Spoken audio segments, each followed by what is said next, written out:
ladies and gentlemen, the story you are about to hear is true. The names have been changed to protect the innocent. Dragnet, brought to you by Chesterfield, America's most popular two-way cigarette. Chesterfield King Size at the new low price, and Chesterfield Regular.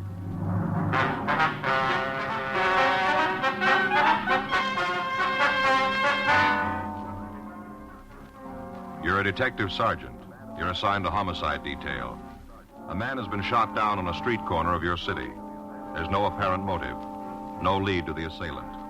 Your job, find him. What a pair. What a buy. They're talking about Chesterfield King Size at the new low price. And Chesterfield Regular. They're the quality twins. Either way you like them, you get the same highest quality, the same low nicotine, the same wonderful taste and mildness, a refreshing smoke every time. Yes, the Chesterfield you smoke today is the best cigarette ever made, and it's America's most popular two-way cigarette. So buy a carton today. King-size Chesterfield at the new low price, or Chesterfield Regular. What a pair they are. They satisfy millions. They're best for you.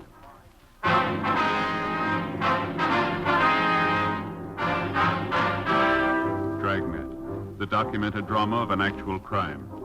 For the next 30 minutes, in cooperation with the Los Angeles Police Department, you will travel step by step on the side of the law through an actual case transcribed from official police files. From beginning to end, from crime to punishment, Dragnet is the story of your police force in action. It was Tuesday, May 8th. It was cool in Los Angeles. We were working the night watch out of homicide detail. My partner's Frank Smith. The boss is Captain Lorman. My name's Friday. I was on my way over from the office, and it was 10:13 p.m. when I got to Georgia Street Receiving Hospital, the waiting room. Hi, Frank. Joe? How's he doing? I don't know. I'll talk to Dr. Sebastian. How's it look? Well, not too good. Slugs embedded in his lung caused a hemorrhage. He's getting a transfusion. What do you got on it? I just talked to the guys who came in with him for a minute. They didn't have a lot. No. Call came in from a man who owns a newsstand at the corner of Normandy and Willowbrook. See the witness? Yeah. Anything there? I don't know. We'll have to talk to him. What do you got on the victim? Wait a minute. I got it here. Name's Matthew Denton. Address given is 18970 Taft Street in Hollywood. Did you get in touch with anybody? No, tried the house, but nobody was there. Anything else? And went over the personal property. Usual stuff, cigarettes, lighter, comb. Found a diamond ring on the small finger left hand. Looks expensive. Gold wristwatch. $140 in cash. $1,300 in American Express checks. Doesn't spell robbery, does it? No. None of the stuff was disturbed. Well, maybe you can tell us something, huh? Yeah. Joe, Frank. Hi, Doc. How are you? How's it look? What time you got? 10:16. Make it 10:13, then. Close enough for the report. What? Time of death.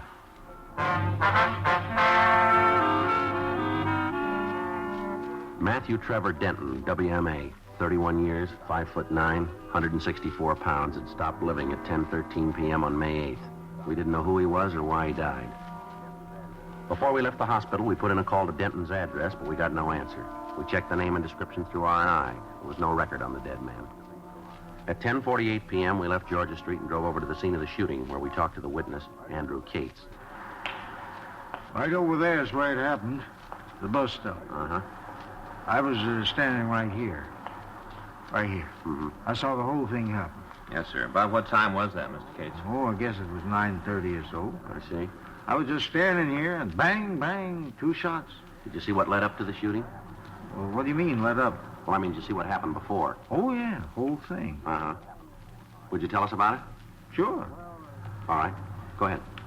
Well, one of those nights where just nothing went right, you know what I mean. Uh-huh. I started off with my wife burning the coffee. I wouldn't think a person could do that, would you? Burn the coffee? So I go ahead? I had a big argument before I left home. I just started off that way. Yes, sir. Got on here and took over. About what time did you open the stand, sir? Oh, I was 7:30 in the morning. Try to get breakfast business, you know. People on the way to eat. Stop off for early paper. I see. I try to get them. All right. I open her up in the morning, and then there's a school kid takes over for me about 3 in the afternoon. He's here around 6:30 when I come back from supper. I see. That's when she burned the coffee, night supper. All right. You want to tell us about the shooting? Oh, sure. They're kind of hard, you know. This is the first time for me. How's that? Well, it's the first time I've ever been a witness. First. I see. What time did you first see the victim? Man who was shot? Yes, sir. Well, I told you. It was about 9:30. The car pulled up to the curb, and this fella got out. He kind of stood there for a minute, and he talked to the other fella in the car. He just stood there a minute and talked, kind of leaning in the window. Mm-hmm. Car pulled away, and the one who got out, Yeah. he walked over and sat down on the bench like he was waiting for the bus. Cates, you got a good look at the car he got out of? Well, I saw it, if that's what you mean. Would you describe it for us? It was a black Chevy. I'd say maybe a 52 or 53. Sedan or coupe? No, it was a sedan, four-door. Nothing special about it. Did you get a look at the man that was driving? No, the light's kind of bad over there. You can see for yourself.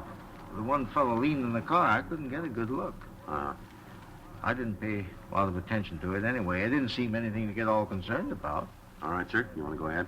Well, the fella sat there for a minute, not doing nothing, just waiting. Then this other car pulled up, right up the curb. Mm-hmm. One guy got out of the car, got right out, and walked over to the fella sitting on the bench. I see. Oh, excuse me a minute, the customer. All right, sir. What do you think? I don't know. Old Bert always stops by same time. He gets one of each, same time every night. Good old Bert. Yes, sir. I wonder if you go ahead with your story. Oh, yeah. Well, this car pulled up and the fella got out. He walked over to the bench, started talking to the first man. They got in an argument. How do you know that? What? Well, how do you know they were arguing? Well, I could see standing over there, waving their arms around. I could even hear some of the yelling. It wasn't no trick at all to see that they were having some kind of trouble. Mm-hmm. Could you hear what the trouble was about? No, just a lot of yelling and waving. Could hear no outright word. You want to go ahead, please? Well, the next thing I knew was when the fella got out of the car, started swinging at the other one. That was the victim? Yeah, one who was shot. All right. Well, you just bet the guy tackled more than he could handle. The victim fella started to clean up on this other one. He just started to mop the street with it. I see. That's when the guy who was waiting in the car got out and run over to help his friends, you see. Mm-hmm. Three of them kind of struggled around for a while, then the one from the car pulled the gun. Bang, bang. 2 shots. First guy dropped right down on the sidewalk. The other 2 got in the car and took off. Went roaring down Normandy. That way. Can you describe the second car? Well, not too good.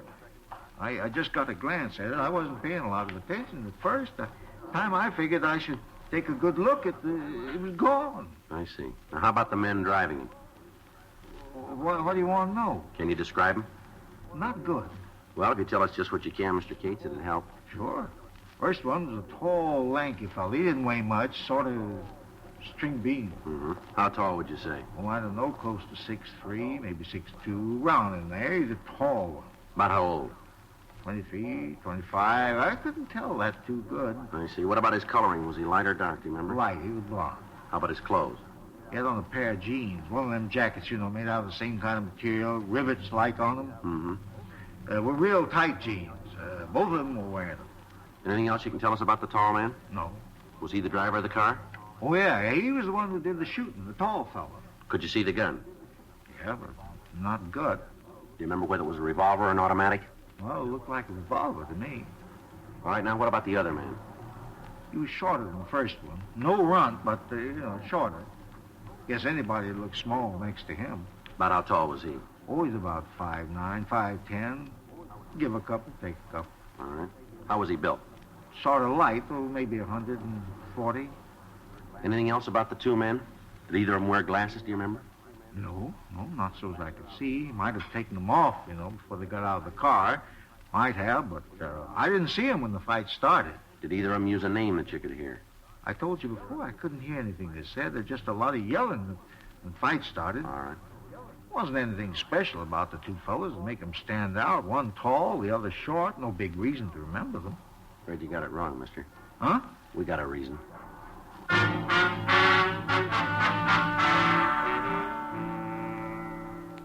We made arrangements for Andrew Cates to come down to the office and look through the mug books.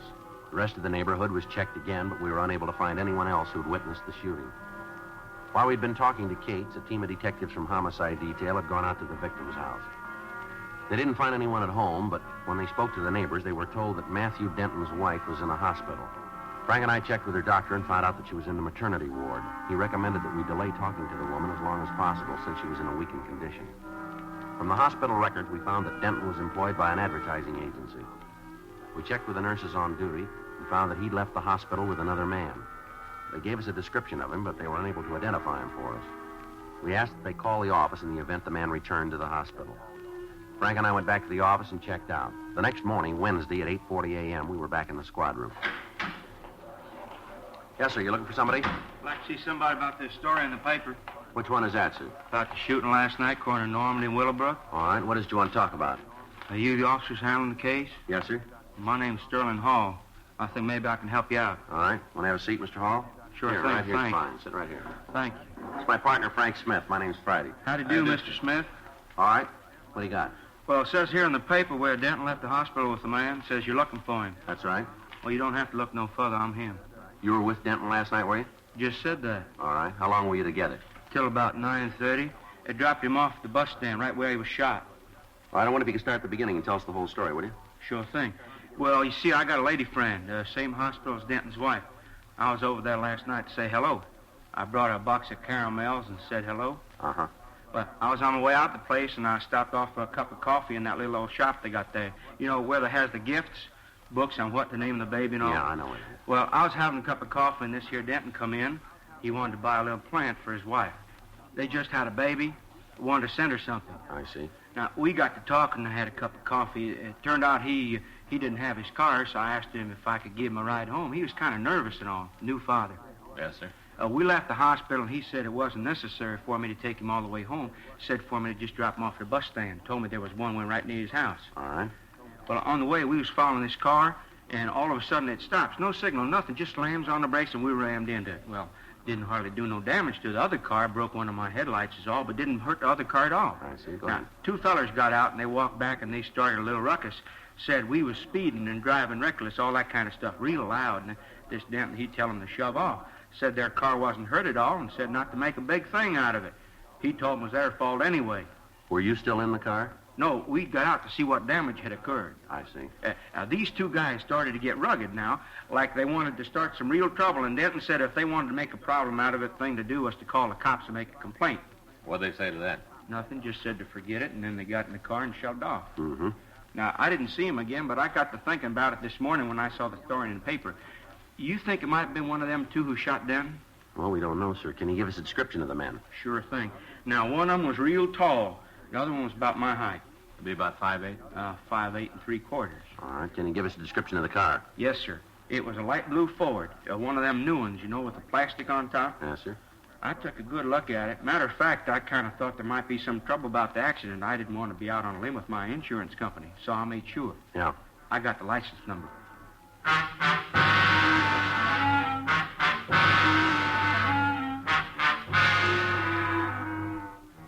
Well, I got a complete description of the two men. Frank checked DMV on the license number. 5 minutes later, he came back to the office. Joe? Yeah, you got it? If you find out who the car belongs to, shouldn't be anything to pick up them two fellers. It's not going to be that easy. Hmm? The car was stolen.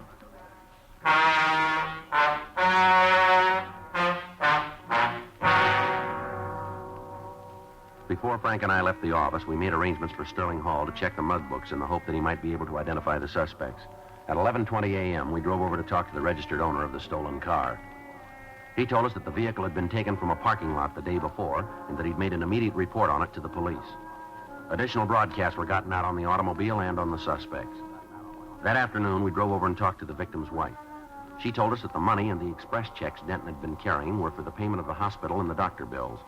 We questioned her about her husband's friends and associates. Although we had the story given us by Sterling Hall, it seemed unlikely that the man was killed as the result of an argument over a minor traffic accident. We spent the rest of the day interviewing people who knew the victim. From them, we learned that Denton was well-liked and was respected. He took an active interest in neighborhood clubs and events. The more we went into his background, the more convinced we became that he'd been killed by the men in the stolen Ford. 2 days passed. On Saturday, May 12th, the vehicle was found abandoned. A stakeout was placed on it, and when no one approached it, the crew from Leighton Prince went over the car. They found several partial fingerprints, but not enough for classification. The prints were photographed and held for evidence. Frank and I continued to work on the killing. A month went by without additional information turning up. On Tuesday, June 19th, we got a call from burglary detail. Yeah, No, nothing. Where'd he come from? Well, it might check out. No, we'll pick him up. Yeah. Okay, right, thanks.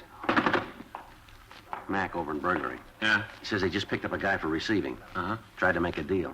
Said if he got a break, he might be able to help us clean up something. Say what it was? Yeah, he did. The Denton killing.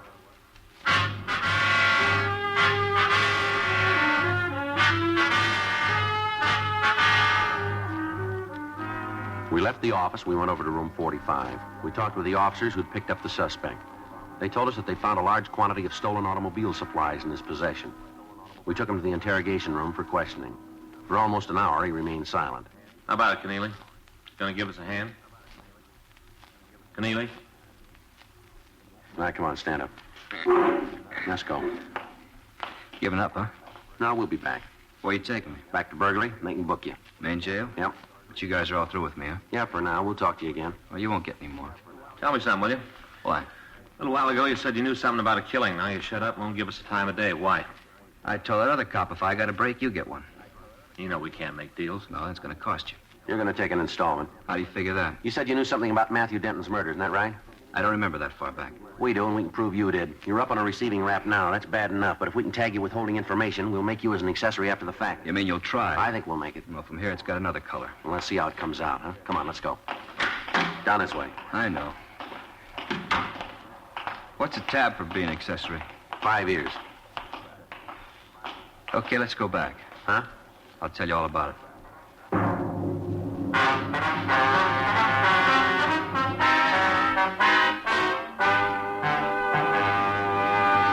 You are listening to Dragnet, the authentic story of your police force in action. In regular or king size, you can get 'em either way. The best smoke ever mate's the Chesterfield you buy today. Smokers coast to coast are changing, it's a cinch to do. Here's all you have to say to get the one that's best for you. Chesterfield's for me, Chesterfield's for me. You just say it's Chesterfield's for me. Friends, for your vacation, take along plenty of Chesterfields. Buy them by the carton. Chesterfield king size at the new low price. Chesterfield regular. What a pair. They're the quality twins. The same highest quality. The same low nicotine. Either way you like them, they're best for you. Smoke Chesterfield. It's America's most popular two-way cigarette.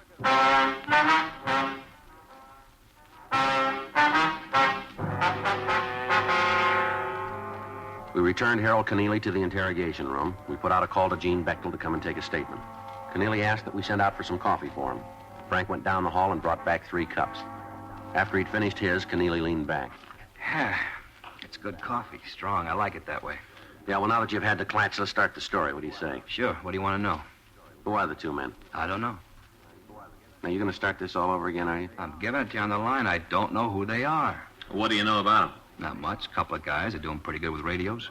You one of their customers? Yeah, me and a half a dozen others. You know who they are? Well, you're not going to get the names. All right, let's get back to 2 men.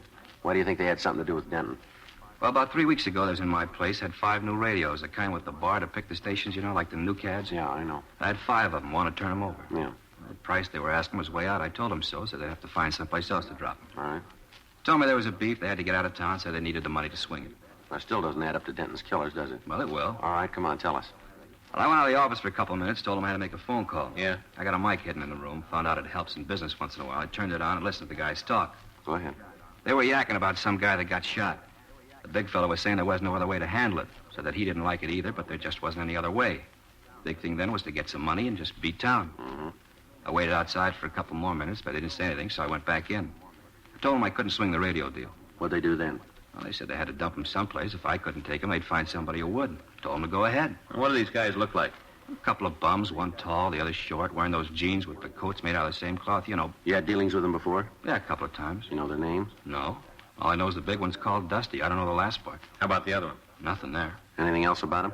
Well, they're both lushes. Yeah? The big one, this Dusty, always got a flask on his hip. You mean a bottle, huh? No, metal flask like they used in Prohibition. This one's all beat up, dented. It's all dirty. But I never seen Dusty without it. Both of them all the time nipping at it. All right. You know where these guys live? No, someplace downtown. They got a pad there. I don't know where it is, though. How do you know it's downtown, then? Well, I don't know for sure. It's just a guess.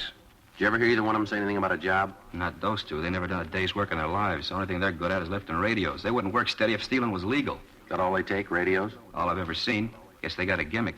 Figure they can make a living with them. Why change? Mm-hmm. I guess they do pretty good. I don't know. I paid them enough times. All right, anything else you can tell us? No. They work with anybody else, do you know? Not that I've ever heard. How about close friends? None. They say when they'd be back to your place? No, they don't have a regular route. When they pick up some things, they come in. If they got nothing to sell, I don't see them. When'd you see them last? The time I told you about. They still around? Well, I don't know. Rumble says they are. I haven't seen them myself. You know where we can reach them? No, you don't make an appointment with them. You know if these guys have ever been arrested? Oh, we never talked about it. Where they seem to feel about cops, though, you sure figure they feel. They from L.A., do you know? I don't think so. Never heard them say. Only done business with them a couple of times. We never got real buddy-buddy. Mm-hmm. They don't go that chummy set much. All right, Keneally.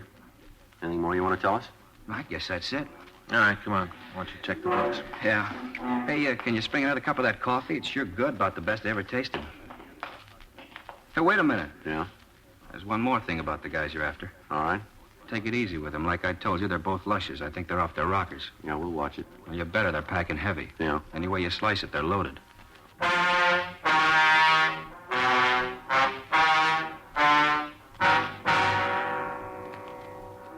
Harold Keneally went through the mug books, but he was unable to find a picture of the two suspects.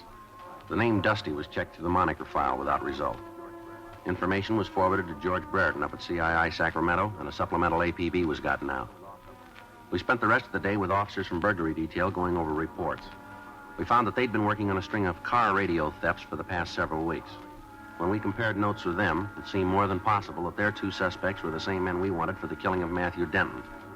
However, they were no closer to the men than we were. From the reports, we were able to figure that the pair was still in Los Angeles. That evening, we met with Captain Lorman, Captain Bernard, and Chief Detective Thad Brown. We worked out a system of rolling stakeouts that would cover most of the territory where the thieves had been working. 3 additional teams of men from burglary were assigned to help us, and on Wednesday, June 20th, the operation was started. For 3 days, there was no action. Thefts from autos continued, but when they were checked out, the method of operation used eliminated any suspects that we were looking for. On Sunday, June 24th, we got a call that a man answering the descriptions of one of the thieves had been seen in the vicinity of Beverly Boulevard and Elmwood Avenue. Frank and I left our position in the stakeout, and we drove out to the area. Should be a couple of more blocks. Yeah, we just passed Ridgewood Place. You better take it easy. Next block, we can start cruising. Yeah. See anything? No. Want to take a left here? All right. Doesn't look like it. Well, let's go up a couple more blocks. All right. Sure be a break if we nail him tonight. Yeah. A little rough on the study time. How's it going? No, I don't know, Joe. Times I don't think I'm ever going to make sergeant. What are you doing now? You mean studying? Yeah. Legal procedure. Well, you should know that. Well, practical stuff, yeah. Putting it into legal language, it makes it rough on me. Yeah, I had the same trouble. I haven't been able to hit the books for the past week. Wait a minute. Yeah. No, nothing. Keep going. What'd you say? I said I hadn't hit the books. I missed a couple of lectures, too. Well, you're never going to make it that way. That's what Faye says. Wait a minute. Huh? Slow down. What do you got? Up there. See? Next block on the left. About 50 feet on the other side of the street line. I don't see anything. Looked to me like somebody trying to get into a car. I'm not sure. Well, let's check it. All right. Just up ahead there. Yeah. See anything? Well, looked like somebody on the other side. Better pull up. We'll take a look. Okay. All right, let's go. All right. I'll cover the other side. Take it easy. If it's the one we want, they're heavy. All right. All right, mister, let's hold it right there. What? Stand where you are. You talking to me? That's right. What are you causing me trouble for? I didn't do nothing. We didn't say you did. How about it, mister? This your car? Certainly it's my car. Who do you think it belonged to? You got the white slip? It's in the machine. It's right out in plain sight where it's supposed to be. You've been drinking, haven't you? Small wonder you officers don't do better at solving crimes. I had a couple, yeah. What's your name? I don't see that's any business of yours. All I'm trying to do is get into my car. I'm not causing any trouble. What's your name? It's Kyle, Peter Kyle. You got the keys to this car? Matter of fact, I haven't. That's why I'm having so much trouble getting in. If I had the keys, I could just flip the door open and drive off. Frank? Yeah. Yeah, what are you doing? Just want to see what you're carrying. Watch it, Joe. All right, mister, come on. Get up. What? I'm doing like you say I'm doing. Try it again, Frank. Yeah. Come on. Put your hands back. He's clean, Joe. All right. Turn around. I didn't mean to do it. I didn't mean to shoot. Yeah, sure. Honest, you gotta believe me. I didn't mean it. Come on down here under the light. All right, now stand still. Yeah, matches the description pretty good. Where's your partner? I didn't mean to do it. It was an accident. I just hit the guy. I just got in a fight with him. Dusty did the shooting. He did it. I didn't. I just got in a All fight. right, now calm down. Where is he? I knew you'd catch us. I knew it all the time. I kept telling Dusty we had to get out of town. We gotta go. I kept telling him all the time. I was telling him. Well, where is he? Home. Where's that? He's the one who did it. I just got in a fight. Dusty's the one who shot, not me. Where do you live, mister? Down on 4th. That's where old Dusty is. Old, safe Dusty. He said we didn't have to leave. He said you'd never catch us. All right, let's go. Old Dusty is always right. Always knows what he's doing all the time. Never makes a mistake. Not old Dusty. Yeah, well, he made one this time, didn't he?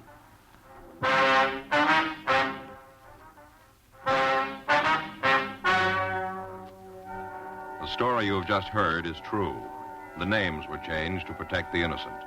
On November 6th, trial was held in Department 95, Superior Court of the State of California, in and for the County of Los Angeles. In a moment, the results of that trial. L&M goes king size. Yes, L&M goes king size.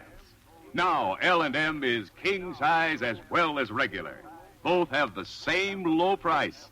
Both have the miracle tip for the effective filtration you need. Yes, it's the filter that counts. And L&M has the best. You get much more flavor, much less nicotine, a light and mild smoke. Yes, this is it. L&M filters. Just what the doctor ordered. Buy a carton, king size or regular, both at the same low price. L&M filters, America's highest quality and best filter tip cigarette.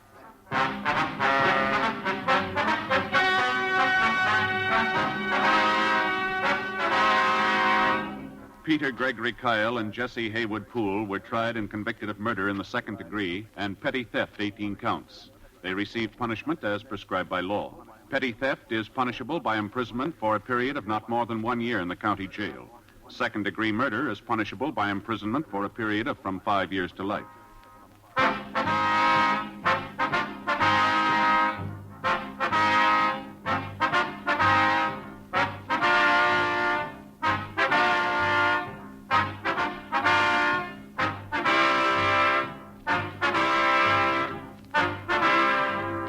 You have just heard Dragnet, a series of authentic cases from official files. Technical advice comes from the Office of Chief of Police W.H. Parker, Los Angeles Police Department. Technical advisors, Captain Jack Donahoe, Sergeant Marty Wynn, Sergeant Vance Brasher. Heard tonight were Ben Alexander, Vic Rodman, Jack Crucian. Script by John Robinson. Music by Walter Schumann. Hal Gibney speaking. Watch an entirely different Dragnet case history each week on your local NBC television station. Please check your newspapers for the day and time. Chesterfield has brought you Dragnet, transcribed from Los Angeles.